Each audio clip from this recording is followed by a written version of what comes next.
کریم آغا خان کی جو تعلیمات ہیں، ہم ان کے مشکور ہیں کہ انہوں نے گلگت بلتستان کی بہت زیادہ خدمت کی ہے. پوری دنیا میں مظلوم مسلمانوں کی وہ خدمت کرتے ہیں جہاں پہ بھی مسائل آتے ہیں، لیکن گلگت بلتستان میں رورل ڈیولپمنٹ کا کنسپٹ جو ہے وہ انہوں نے متعارف کروایا. پاکستان میں ایک عمرانڈو فتنہ کی شکل میں ایک حکومت بنائی گئی تھی، گھوشنا کی گئی تھی، جس نے پاکستان کی معیشت کو، پاکستان کی سیاست کو تباہ و برباد کر کے رکھ دیا تھا. حالات ہے کونسل میں نمائندگی ریشنلائز سارے فرقوں کی نمائندگی بھی وہاں دی، کیبنٹ میں دی. تو انصاف جب آپ کریں گے امن قائم ہوگا. امن ڈنڈے سے قائم نہیں ہوتا، تقریر سے قائم نہیں ہوتا، فریاد کرنے سے نہیں ہوتا. تو یہ ہماری ایک کریڈیبلٹی ہے. آج گلگت بلتستان کے چپا چپا آپ جائیں، وہاں مسلم لیگ نون کی کارکردگی آپ کو نظر آ جائے. اور میں آپ کو یہ بتاتا چلوں کہ 2015 میں گلگت بلتستان کے اندر جب گندم کا اتنا بہت، یہ 2013، 14، 15 اس دوران اس ملک میں ایک ہی نعرہ تھا لوگوں کا کہ ہمیں کچھ نہ ملے، ہمیں دہشت گردی سے ہمیں آزاد کرایا جائے، اس ملک سے دہشت گردی کا خاتمہ کیا جائے. یہی جماعت تھی ہمارے قائد میاں محمد نواز شریف کی قیادت میں کہ جنہوں نے ملک سے ایک منصوبے کے تحت دہشت گردی کا صفایا کیا. تو گلگت بلتستان کی قسمت بدل رہا ہے، وہ ہے گلگت شندور ایکسپریس وے. یہ پروجیکٹ ہم کوئی کہیں گے جی یہ خان صاحب کا پروجیکٹ، اچھا جی، اور بہادروں کی سرزمین ہے. یہ کبھی بھی وفاقی حکومت اور یہاں کی کسی طاقت سے مروب نہیں ہوئی. آپ یہ دیکھیں، ہمیں خود ذاتی تجربہ بھی ہے کہ 2015 میں ہمیں گزر سے کوئی سیٹ نہیں ملی. 2004 میں جنرل مشرف نے ایک ری الیکشن کروایا تھا، اس میں بھی یہاں سے کوئی سیٹ جنرل مشرف کو بھی نہیں ملی، لیکن ہمیں سلطان مدد کی شکل میں آپ نے منتخب کر کے نمائندہ دیا. اور اس کے بعد گزشتہ حکومت میں آپ دیکھ لیں کہ ہم حکومت میں نہیں تھے، عطاب میں تھے، اس کے باوجود غلام احمد صاحب کی شکل میں آپ نے نمائندہ منتخب کر کے دیا. تو ادھر میں ایک بہت زیادہ سیاسی پوٹینشل ہے.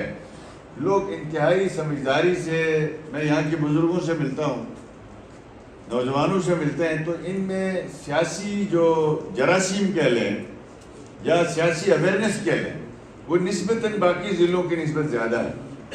اور سب سے بڑی بات یہ ہے کہ یہاں پہ 2 کمیونٹیز رہتی ہیں، لیکن آج تک الحمدللہ یگانت سے، اتحاد سے اور اتفاق سے رہ رہے ہیں. اس پہ بھی آپ کو شاباش و مبارکباد ہو. اور آپ مثال ہیں پورے گلگت بلتستان کے لیے. اور چونکہ جو ہز ہائنس پرنس کریم آغا خان کی جو تعلیمات ہیں، ہم ان کے مشکور ہیں کہ انہوں نے گلگت بلتستان کی بہت زیادہ خدمت کی ہے. پوری دنیا میں مظلوم مسلمانوں کی وہ خدمت کرتے ہیں جہاں پہ بھی مسائل آتے ہیں، لیکن گلگت بلتستان میں رورل ڈیولپمنٹ کا کنسپٹ جو ہے وہ انہوں نے متعارف کروایا. اور گاؤں سطح پہ الحمدللہ آج اس ضلع کے اندر بھی اس کی تعمیر و ترقی نظر آ رہی ہے. مسلم لیگ نون جو ہے وہ ایک ڈیولپمنٹ اورینٹڈ جماعت ہے. یہ جگیرداروں کی جماعت نہیں ہے، یہ وڈیروں کی جماعت نہیں ہے، یہ جھوٹ بولنے والوں کی جماعت نہیں ہے. الحمدللہ جو کرتے ہیں، جو کہتے ہیں، وہ عمل بھی کرتے ہیں. میرے بہت سے دوستوں نے کہا کہ گلگت میں بہت کچھ کام ہوا ہے، جس کے لیے میں ان کا شکریہ ادا کرتا ہوں. میں سمجھتا ہوں گلگت جو ہے صوبے کا کیپٹل ہے. گلگت میں اگر کوئی فیسلٹی آتی ہے تو وہ فیسلٹی پورے گلگت بلتستان کے لیے ہے. مثال کے طور پر اگر وہاں پہ ایک ہی پورے صوبے میں MRI مشین تھی تو وہ ہم کسی اور ضلع میں نہیں لگا سکتے تھے، ایک ہی ضلع میں لگتا تھا جہاں پہ ہر ضلع کے لوگ اس کو استفادہ کرتے ہیں. آج اگر صوبے میں کینسر ہاسپٹل پہلا بنا ہے تو وہ کسی ضلع میں نہیں بن سکتا تھا، وہ کیپٹل میں بن سکتا تھا. آج الحمدللہ کینسر کے مریض جو ہے وہ صوبے سے باہر نہیں جا رہے ہیں، صوبے کے اندر ہی ان کی ٹریٹمنٹ ہو رہی ہے، اور بڑے سستے داموں ہو رہی ہے، اور بڑے state of the art level پہ ہو رہی ہے. اسی طرح دل کے مریضوں کو لے کے ہم پنڈی میں یہاں سے درپیدر ہوتے تھے. انشاءاللہ اگلے 1 سے 2 مہینے کے اندر گلگت بلتستان کے اندر آپ کی انجیوگرافی بھی ہوگی، آپ کی انجیوپلاسٹی بھی ہوگی، اور کارڈک آپریشن سارے انشاءاللہ گلگت بلتستان میں ہوا کریں گے. اور گلگت بلتستان میں جب ہم حکومت میں آئے تھے تو ہاسپٹلز کے اندر ٹوٹل جو ہے 390 بیڈ دستیاب تھے پورے صوبے کے اندر، جو آپریشنل 390 بیڈ ٹوٹل 20 لاکھ کی آبادی کے لیے. ہم نے جب گورنمنٹ چھوڑی ہے تو گلگت بلتستان کے اندر ہاسپٹلز کے اندر جو کیپیسٹی ہے، بیڈ کیپیسٹی، وہ 2230 ہو چکی ہے. یعنی اس وقت 2230 بیڈ پورے صوبے کے اندر مختلف بڑے ہاسپٹل چھوٹے ملا کے آپ کو 2230 بیڈز دستیاب ہیں، خدا نخواستہ کوئی ڈیزاسٹر ہو.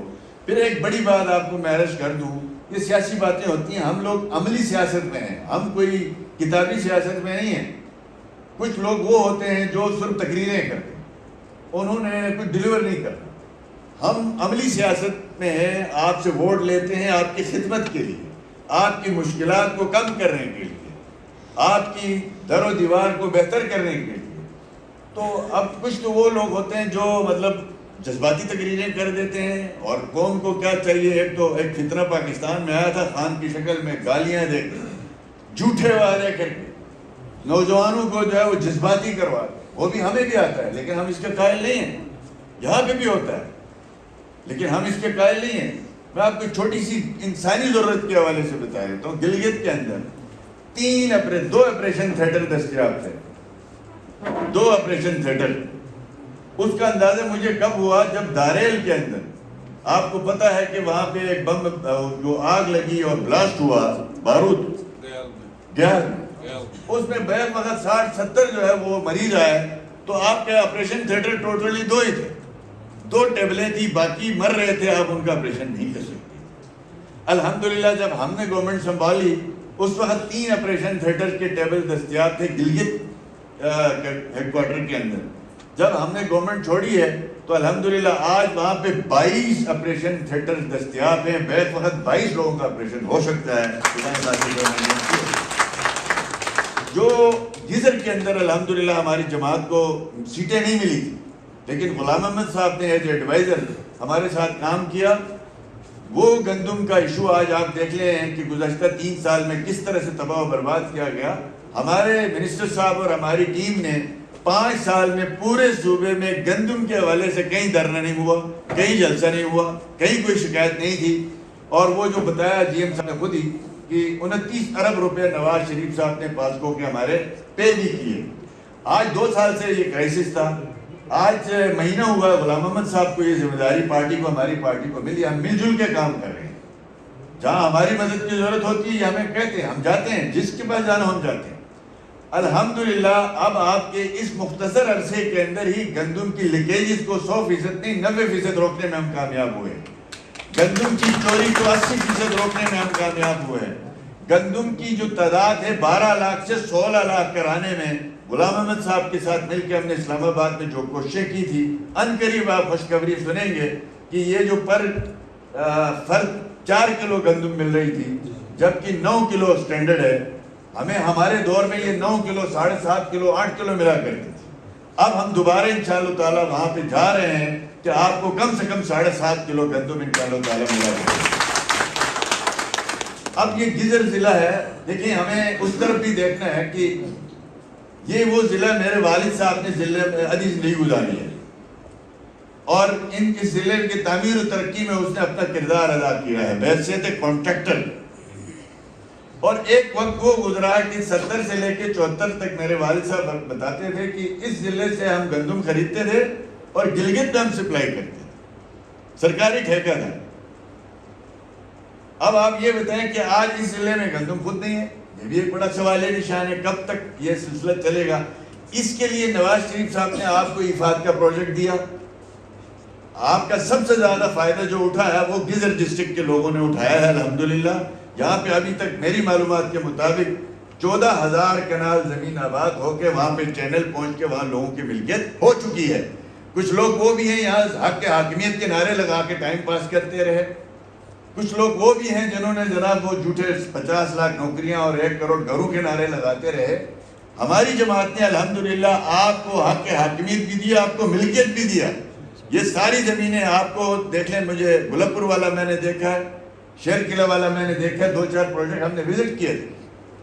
آپ کی 14-15 ہزار کنال زمین آباد کرنا، وہاں پہ پانی پہنچانا، وہاں پہ سڑک پہنچانا، یہ کمیونٹی کی ایک زبردست مثال ہے کمیونٹی پارٹیسپیشن کی. گزر کے یہ کامیاب پروجیکٹس کی. اب الحمدللہ اس ضلع کے اندر اللہ کا شکر ہے کہ آپ دیکھ لیں یہاں ویسٹ مینجمنٹ کمپنی ہم نے آج سے 4-5 سال پہلے بنائی تھی. آج آپ کی گاگوش میں صفائی ہو رہی ہے نا بہترین. اس ضلع میں ویسٹ مینجمنٹ کے ساتھ ساتھ ریسکیو 1122 ہم نے یہاں بنایا کہ نہیں بنایا آپ کے سامنے. یہاں ہم آئے تو پاور پروجیکٹ ایک کا دکھ کے تھے جو تھے وہ بھی خراب پڑے تھے. ہم نے اپنے 4-5 سال کے اندر اپنی ٹیم کے ساتھ مل کے آج دیگر ضلع تقریباً لوڈ شیڈنگ فری ہے. ایسے ہے نا جی. اس میں سرخ اور سرخ شیر قلعہ والا ایک پروجیکٹ ہے جو ابھی تک تکمیل نہیں ہوا. کیوں شیر زمان صاحب ہوا ہے تکمیل شیر قلعہ والا؟ افسوس کی بات ہے 2.5-3 سال میں. اب ہم مل جل کے کوشش کریں گے اس کو بھی ہم تکمیل کی طرف لے کے جائیں. اور اس کے ساتھ ساتھ یہاں بریجز کا آپ دیکھ رہے تھے کہ یہاں پہ ایک برج نہیں بنا تھا. نواز شریف کے 92 میں یاسین والا برج بنا, اس کے بعد کوئی برج نہیں بنا. آج آپ دیکھتے ہیں شیر قلعہ کا برج بن گیا, ببر کا بن گیا, اور سینکڑوں آپ کی سلپی کا آسیسی برج بن گیا. یار 70 سال میں 2 برج نہیں بنے تھے, آپ کے 5 سال میں 8 بریجز آپ کے ضلع کے اندر بنے. یہ الحمدللہ اللہ کے اس سے زیادہ کیا کارکردگی ہو سکتی ہے. اور آگے بھی انشاءاللہ تعالی. اس کے علاوہ جو سب سے بڑا پہلے شکایت آئی تھی ہمارے عاطف سلیمان صاحب وغیرہ بھی لے کے آئے اور دوستوں نے بھی کہا کہ اس کے جو سائڈوں میں جو موڑز وغیرہ ہیں, بعض جگہ ریسٹ ایریا بنایا انہوں نے 150 فٹ کا, ایسا ہی تھا نا یہ, تو وہ ہم سب نے مل جل کے بات چیت کی اور اس کے نتیجے میں وہ ایشوز حل ہو گئے. اب آپ کا کمپنسیشن کا معاملہ ہے جو ابھی تک یہاں سے نوٹیفائیڈ نہیں ہوا. ریٹ نوٹیفائی ہوتا ہے تو میری چیئرمین صاحب سے بات بھی ہوئی ہے. اور آپ کے لیے خوشخبری یہی ہے, آسانی ہمارے لیے یہ ہوئی ہے, یہ جو نگران گورنمنٹ بنی ہے اس کا جو وزیر مواصلات لگایا گیا ہے وہ شاہد اشرف تارڑ صاحب ہے. شاہد اشرف تارڑ صاحب وہ ہیں جو نواز شریف کے 4 سال میں سی پیک کے انچارج اور NHA کے چیئرمین تھے, اور ہماری جماعت کے, ہماری پارٹی کے, ہمارے قائد نواز شریف کے انتہائی بااعتماد ساتھی ہیں. میری پرسوں ان سے بات ہوئی ہے. اس نے کہا ستمبر کے اینڈ تک میں انشاءاللہ تعالیٰ خود وزٹ کروں گا. کہا جو وزیر مواصلات ہیں جو فروری تک نگران وزیر مواصلات ہیں, انشاءاللہ جو واضح مدد ہو سکتی ہم کریں گے. اسی طریقے سے کل ہمارا جو ہے وزٹ ہے ببر کا, اور شہباز شریف صاحب تشریف لائے جب آپ کے یہاں پہ فلڈ آیا تو طائی صاحب یہاں موجود تھے, انہوں نے بڑا زبردست سپاسنامہ پیش کیا, ہمارے پارٹی کے ساتھی بھی موجود تھے. تو آپ دیکھ لیں ودن 1 سال میں یعنی اگلے 24 گھنٹے میں ہم لوگوں کا کمپنسیشن لے کے آ گئے جو جن کی شادیاں ہوئی تھی. 24 گھنٹے میں شہباز صاحب نے کہا واپس جاؤ, میں اور قائدہ صاحب اور ہماری ٹیم ساری آئی. اس کے بعد ببر ولیج ماڈل تیار ہو چکا ہے, ببر برج تیار ہو چکا ہے, ببر کی سڑکیں بھی غالباً میٹل ہو چکی ہیں, اور سکول وہاں پہ بن چکا ہے. تو انشاءاللہ تعالیٰ شہباز شریف صاحب کی نظر پڑ گئی ہے ببر والوں پہ, تو اللہ پاک جو ہے وہ اور بہتری انشاءاللہ تعالیٰ اس کے اسباب پیدا کرے گا. تو میری گزارش آپ سب سے یہی ہے, دیکھیں کہ اس وقت گلگت بلتستان مسلم لیگ نون ایک بڑی جماعت تھی, اس کو توڑا گیا, کاف لیگ بنائی گئی. ہم اس وقت محنت ترلا کرتے رہے یہ گملوں میں پارٹیاں مت اگاؤ, یہ پارٹیاں عوام کی روٹس نہیں رکھتی ہیں. جب روٹس نہیں رکھتی ہیں تو ایشوز کا کوئی علم نہیں ہوتا, جب ایشوز کا علم نہیں ہوتا ہے تو یہ بہتر فیصلے نہیں کر سکتے. آپ نے دیکھا 2004-05 سے لے کے 2012-13 تک گلگت بلتستان میں 390 لاشیں گری, ہر طرف خون ہی خون تھا. حکومت نام کی کوئی چیز تھی نہیں, اس لیے کہ جن لوگوں کو لایا گیا تھا وہ تو جناب ریاستی اداروں نے اپنی طاقت کے بلبوتے میں جتا کے ان کو بٹھایا تھا, باقی عوام نے تو ان کو نہیں جتایا. 5 سیٹیں تھیں کاف لیگ کی, 8 آزاد ارکان تھے, ان کو شامل کیا گیا. ہماری جماعت کے ممبروں کو توڑا گیا, ہم اپوزیشن میں رہ گئے.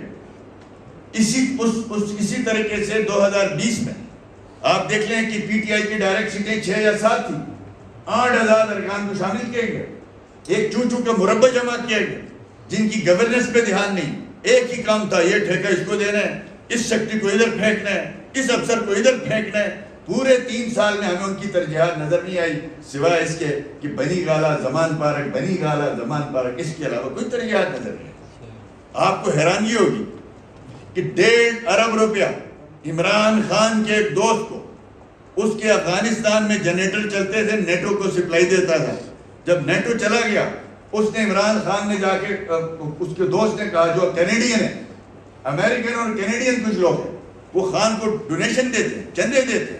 انہوں نے کہا یہ ہمارے جنریٹر خالی ہو گئے, آپ ان کا کہیں استعمال کریں.